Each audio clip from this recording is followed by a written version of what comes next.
Hey, all right, so today's been a long day. I don't know if you realize that the sun was out this morning, and now it is pitch black. It is dark. It is 8:40, but I promised that I would do it today. I don't know if it'll get published today, but yeah, so today is, I believe, the 13th. Yes, tomorrow's my son's birthday of August. It is Thursday. It's been a long day. Some things I was supposed to take care of didn't because we have some family things going on that we're looking forward to. And so I've been on the phone all day. Didn't get to work out. Nothing. Just been on the phone with family. But I did say that I would be back to talk about it a little bit more. So I did the introduction, and I did the intro so you guys can kind of know who I was and who I be. And why I'm doing this is why this video is coming to play. I'm a little tired, and so but I'm gonna get it out. So why am I doing this YouTube vlog or whatever? One, it was recommended by a friend. It was recommended by my therapist. Since I do public displays, for me, I thought it'd be best to just isolate myself and go incognito. But I have suffered from depression, diagnosed with chronic depression since age 14. I hold the victory to that, even though I still have bouts with the depression demons. But for the most part, you know, the smiles on my face are pretty accurate for the most part. Only because I deal with life differently, and as long as I make other people smile, I'm pretty content. So trying to keep that bright light from coming in here, but I need it because it's got really good. I guess I'll upgrade sooner than later, but later is good for tonight. But so enough of that, right? 2 minutes of that, almost 3 minutes. So why am I doing this? So if you followed me, and some of you may not, follow me on Facebook and Instagram, on my business or my personal. If you're my personal friend, your family, close friends, a few thousand I went to school with, one way or another, or your family, then you got to read my posts. If you're my business, then that means you've been on my Facebook or my Instagram. Excuse me. We're gonna keep it raw, so it's real.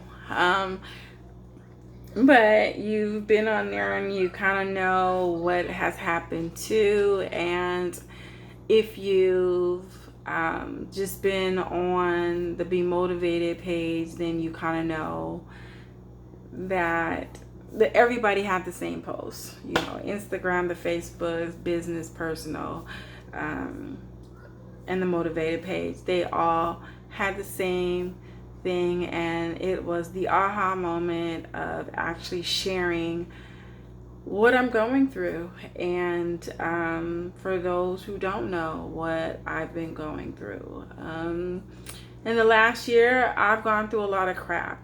My life has been a crap, but it's been blessed too. So don't get me wrong. I've been a victim in a lot of situations. But I always say I am victorious in every way because I never stay there. It's hard, but the Lord has made me with really thick skin, and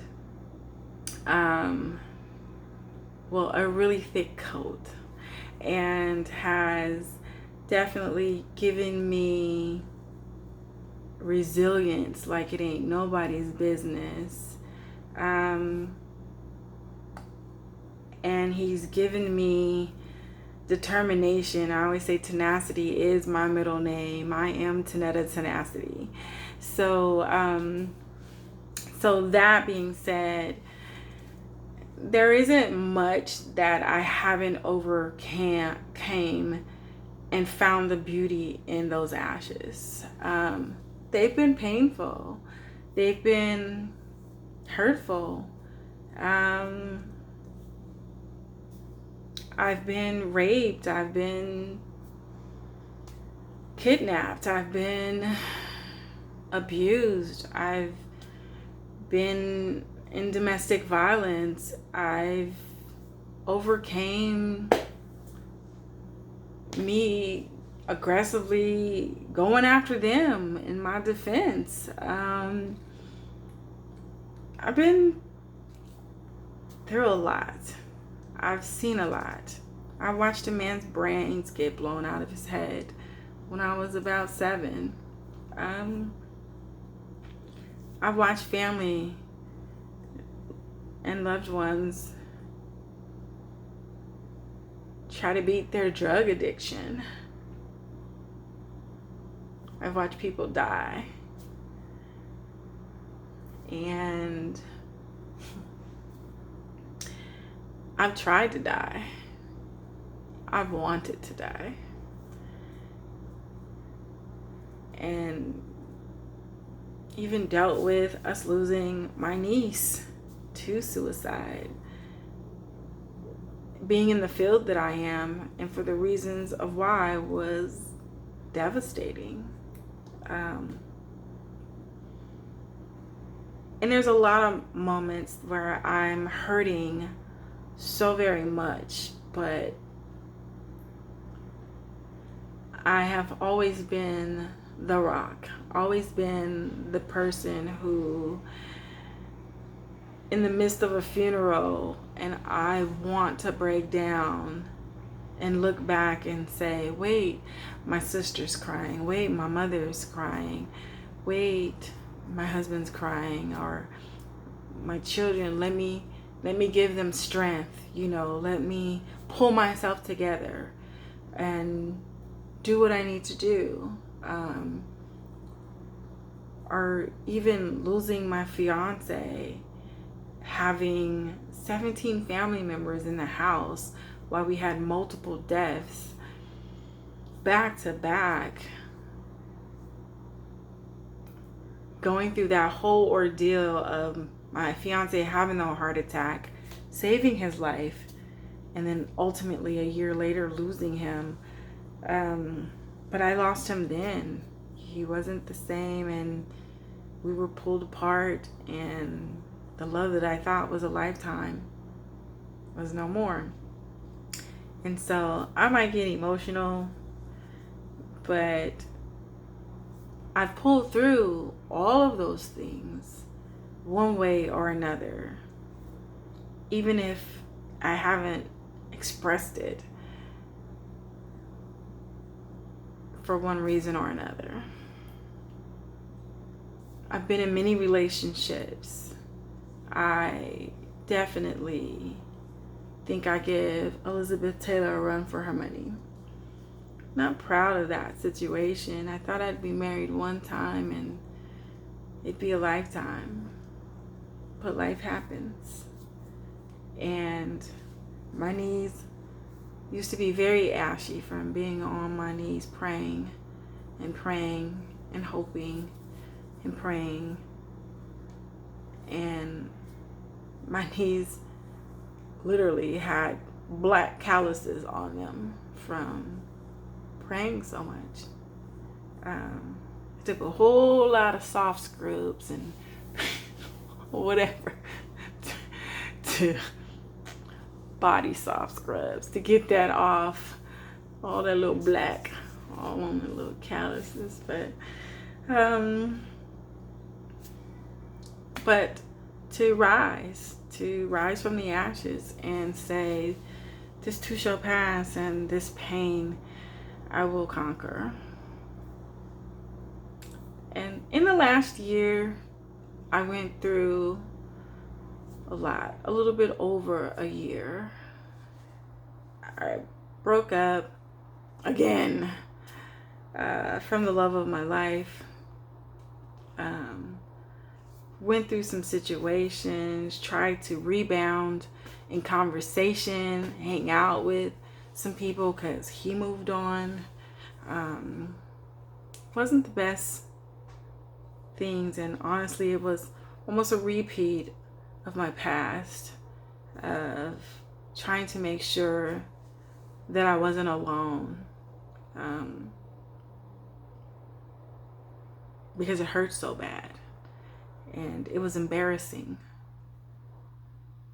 to lose another love and feel like this is it, because I know that God told me he was my husband. And it was a hard pill to digest, to say. People would say, maybe you didn't hear from God, maybe it wasn't him, and I would buy into it and go, maybe it wasn't. But soon as I would think it, I knew that I knew what I heard, and I knew that I knew God's voice. And it was even a harder pill to be in that space and say, you know what, God gives us our own will, and just because it's not happening doesn't mean it's supposed to happen now. And if we missed the mark, we missed the mark. If we just couldn't get it right, then we couldn't get it right. I'm sure the devil was happy about it, because, you know, the things that could have prospered from us were definitely, you know, kingdom couple, kingdom woman, kingdom man. But we could not get out of the devil's jaws. It was a lot. So we broke up, and we made choices that hurt both of us very dearly.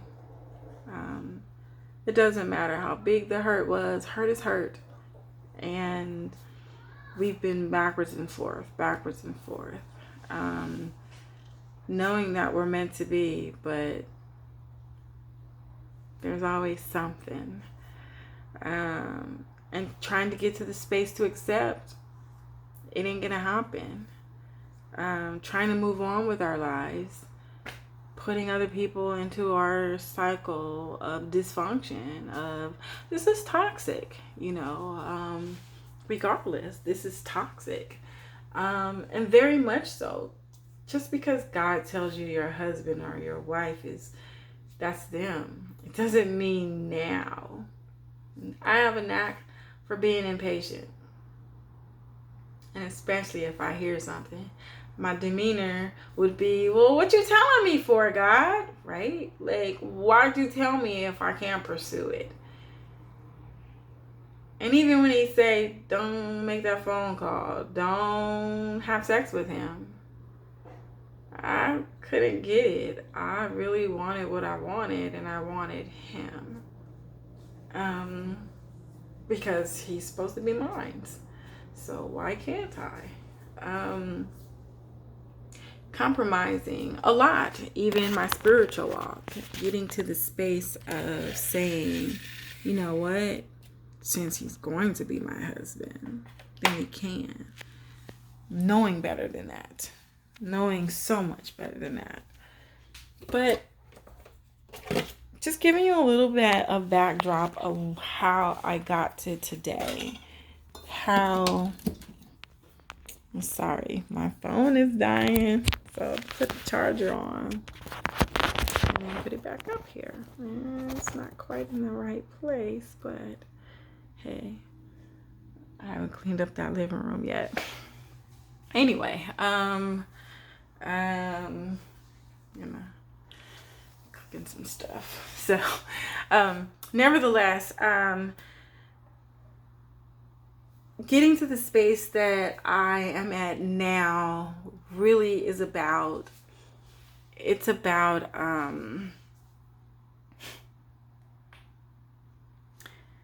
last year I went through a lot of traumatic stuff. I fell down some steps. I got in a fight. Simple, but hey, it happened. I struggled with things that I should not have struggled with. And just really immature things that I would find myself like, how did I get here? Like, I'm very rational, I'm very smart, I'm very intelligent. This doesn't make any sense to me. And the advice that I'm giving to others, why is this still happening to me? Like, why am I still falling into this? I don't get this. And so I had to pull back and make changes, and I did. Some were great changes. Met somebody fantastic finally after months of healing, of saying, you know what, I don't need to be with anybody. I just need to heal from this whole ordeal. And no more in and out of this relationship. So I just need to function healthy. I just need to get it together. Still dealing with a lot of stuff at work. It was hard. There was a lot of emotional abuse going on at my job. And it was hard because everybody who knows me, I work in mental health. I work inspiring and motivating and encouraging people to change their lives for the better, to not be depressed. Like, what can we do to make life better, change families' lives? At my job, doing my own thing. I'm a life coach. I'm a motivational speaker. I'm a inspiration. Are you kidding? I'm an evangelist, but I wasn't an active evangelist because I knew where my life was, and pulled back with my bishop and first lady to let them know I'm just not quite ready for this. Pull back from the youth, I'm not being a role model, so I'm not there. But yet I work with people who depend on me to get them through a day by showing them what they have inside. But I was missing me of what I have inside. I wasn't taking the time to do self-care and self-reflection for me. And I moved on without doing that. Still fighting a job that was breaking me down on a weekly basis, on a daily basis. I loved what I do, and being accused of things that I wasn't doing, and the cycle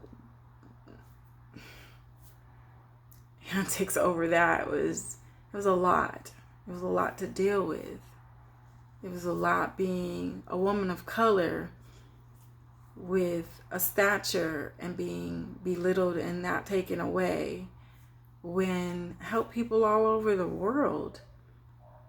I've helped design programs to help people in other countries. It stressed me to no end. So dealing with that and finally getting to the space of leaving, letting go of that, and letting go of the past, and letting go of bad relationships, and learning to form new ones, female and male, and healthy relationships that did not, healthy relationships that did not include things that were in my worst interest, but my best interest. Enlightened by what was being introduced, and being honored in my womanhood, in my beauty inside and out, and being able to recognize my value, my worth from another. Like, what? I've been so caught up taking care of other people that I forgot me. And I thought that I've always been doing that, making sure that I have time for me, take myself to the movies, take myself to go eat, send myself some flowers, pamper myself, of course. But it was losing me the whole entire time. I was forgetting who Tanetta Marie Smith was. I was inspiring people with what I knew was best, but not being able to apply it to my life. And then recently, something happened. And as we go along, it'll become more and more transparent. But I was assaulted, and I was out of my essence of who I was. I was who I was from back in the day. If you messed with me the wrong way, I had learned to assert myself aggressively and talk and rip you with my tongue and tell you, I don't care. You coming after me, I will beat your butt. Like, what? Are you talking to me like this? Like, what's wrong with you? I had left the comfort of walking away and going, I'm good with that. I'm mature. I know that when I was a child, I did childish things, and now I'm an adult and it's time to use maturity. I know that I'm in a season of leverage and overcoming, and that's really petty. But I had learned in the last few years to learn pettiness, and people around me being able to talk to them, I would have to not stoop down, but everybody hasn't made it to different levels, and I would regress to go back or learn their styles and use what they used against me against them, so they would know what it felt like. And at first it was simple and innocent, but then it turned into tit for tat. It turned into, you've hurt me a lot and your hurt is worse, and I need to make my hurt sound greatly, and you're not listening to me, so I'm loud and I'm boisterous and I'm yelling and I'm screaming to the top of my lungs. Again, I went through this in my life before, and now here I am again, out of control, spiraling out of control, realizing, wait, what the heck is happening? I am cursing. I am using bad words like it ain't no tomorrow. People are comfortable, and forgot that I didn't use curse words as a youngster, as a young adult, as I would ask for permission to cuss. When me and my husband, my ex-husband, we would argue, and I would say, can I call you a bad word? That's how straight my life was. Can I call you one? Because I'm really mad at you. To making up words like, everybody who knows me knows that Manischewitz is my word. That's my super bad word, and so if something don't look right and I'll see Manischewitz, I don't know which curse word it would replace because I'm not thinking on that level. It's just their mind. Licorice sticks, banana splits with black licorice in it. Oh my gosh, I can't believe that. Ice cream with dish soap on it. I'm upset. That was the extent of my cursing or making flipper flop, and the kids are like, oh yeah, she mad. To now having grown words that even the devil gotta go, I think I got her. I think I got her. And I got confronted and I tried to do what was right. My heart was aching.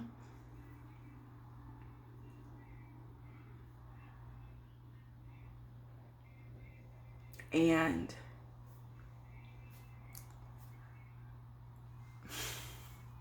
I went to protect somebody else. And a mother's love to protect kids. And before I knew it, I was attacked.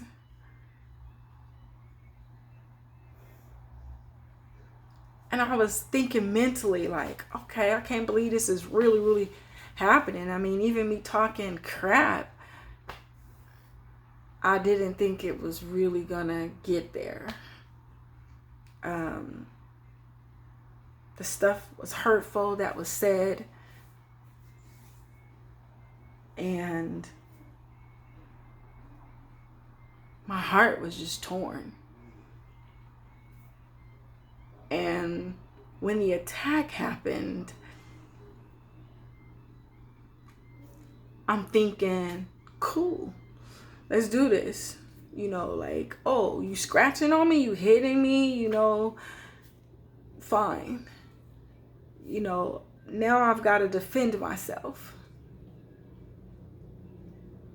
And my mentality has to match it. Like, let's do this, let's just go.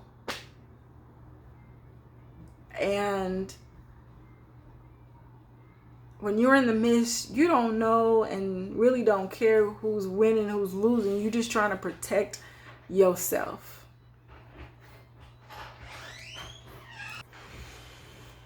All right, I had to save some face. My nephew came in and it kind of helped. But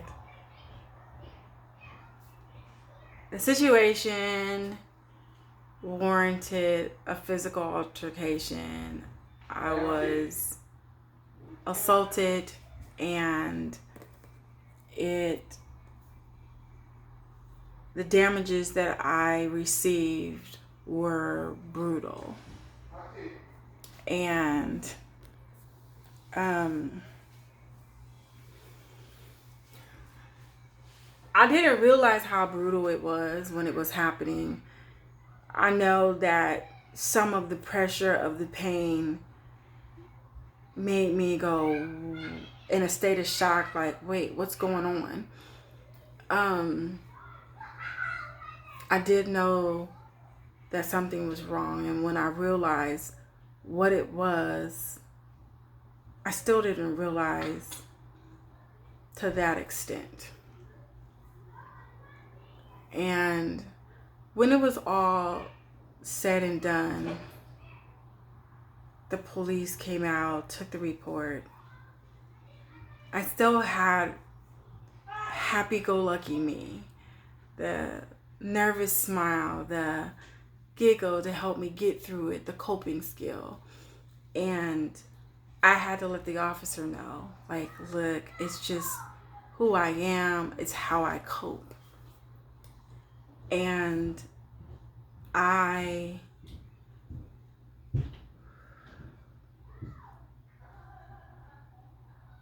found myself doing what I do best.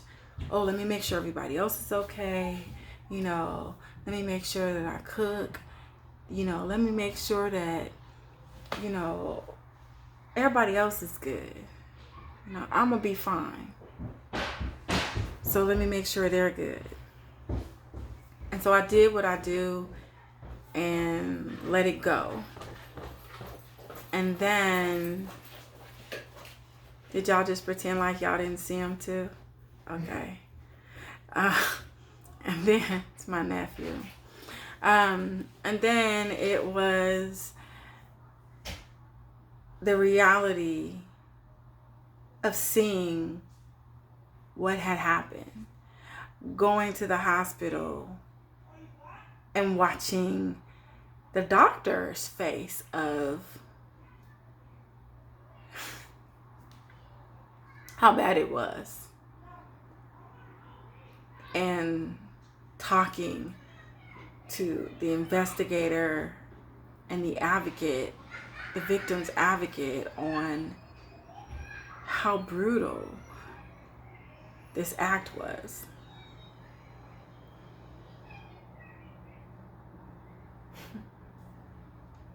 Okay, so I'm not going to be able to get through this without crying.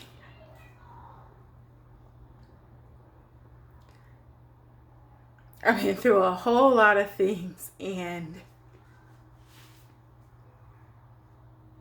I'm older now, maybe. I don't know. But this broke me.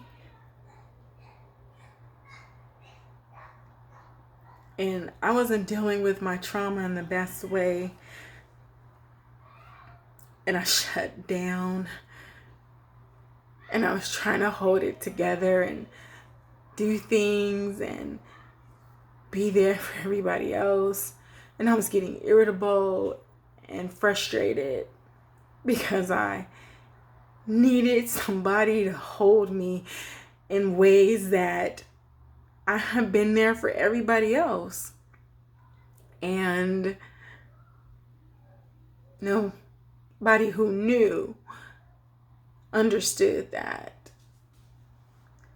to some capacity. I did get some compassion. I did get empathy. I did get support. And I want to shout out to him and thank you,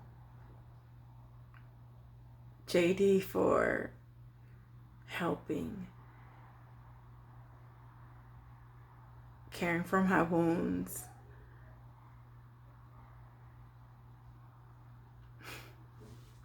I'm gonna be transparent, but y'all gonna have to let me get there in my time. One day at a time. One video at a time. But this hit me in ways that I didn't expect. The reality of my life had all been exposed to me. Like, how did I get in the middle of the snake pit? How did I become part of the pit and was comfortable there? Was forgetting whose child I really was. Yes, I am the child of Eugene and Barbara, but more importantly, I was specifically made with the features and the heart that I have by God. Unlike my parents who had to sit and wait it out and go, I don't know what he or she's gonna look like, and is he or she gonna have my nose or my eyes? And God had already said, this is Tonetta, the name that her parents is going to give her. But I got a different name for her when the time comes. And I have made her wonderfully made, majestic, royal priesthood from a line of royalty. She is mine, and I adore her. I forgot that.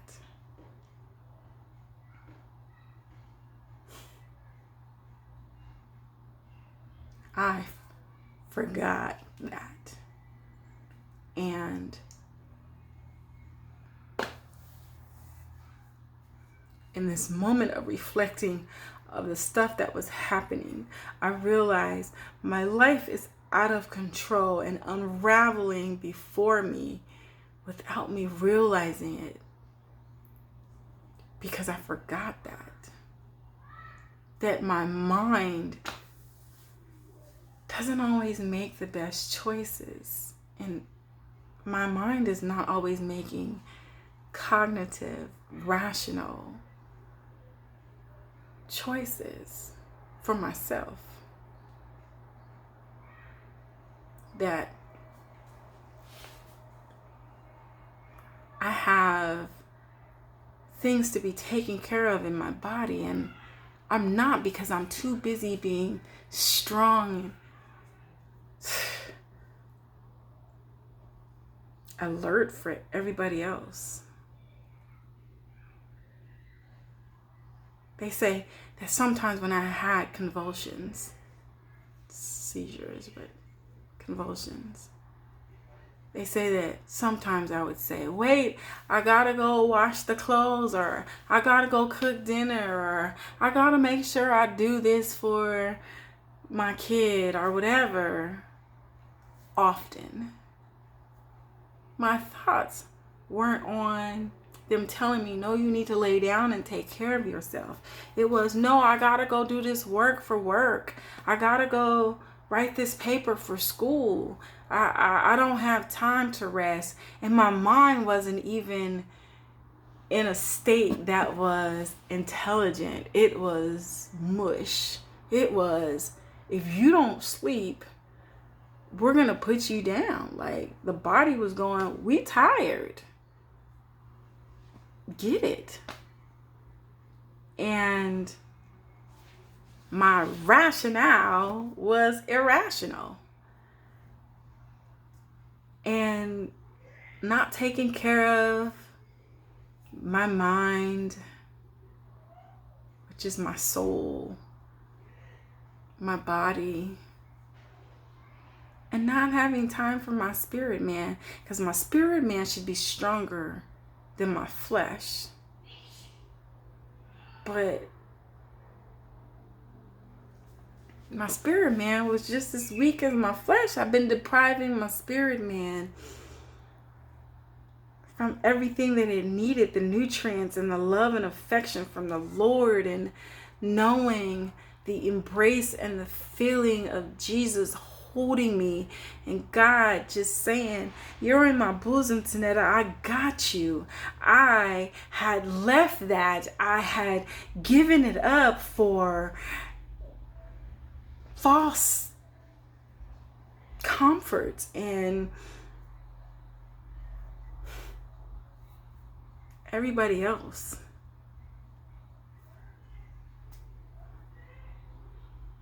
I was a people pleaser. I was, and I use this past tense because today is the new day. I'm going to struggle with some stuff, but today is the new day. The devil going to tease me with some stuff, and some of it ain't the devil's credit at all. It's me.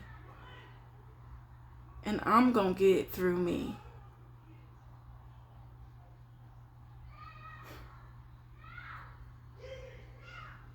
So, take this journey with me. This is my why.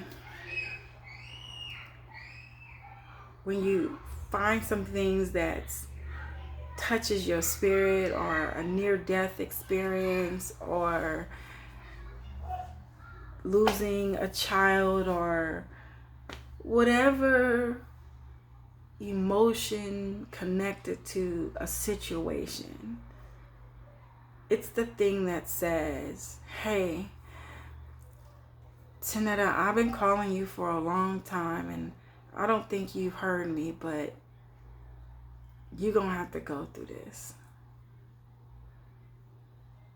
And I heard loud and clear, this is my journey. This is my walk. Boring to some. I get it. I'll try not to be so long-winded in my pauses. And I do get excited when I'm doing my talks and motivating or whatever. But this simply is just the rawest form of me exposing me.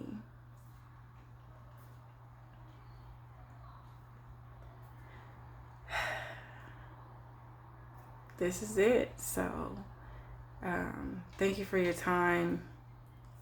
Keep me in your prayers. For my haters out there, I pray for you. Got prayer warriors praying for you. And for those who are hating, I rebuke that in the name of Jesus, because I know who I am. It's some people that can say some things about me. Touche. And I'm so grateful that I have a God of second chances, a God who loves me so much that he ain't a hater. And he's not writing me off, because he's never jealous of me. He's never unhappy or to the point where I'm so disappointed in Tanetta that I can't love her. That even when he's hurt, he's not dissing me. He's going, baby, I just need you to come on back home. I need you to return to your first love. I need you to know how much I love you. That no man can please you. That your kids can't even give you the fulfillment. That I'm all you need. And I thank him for that. Run this journey with me. Mind, body, and soul. Mind, body, and spirit. Strengthen up my spirit womanhood, my spirit woman, my spirit man. And roll this. Thanks so much, and bless you.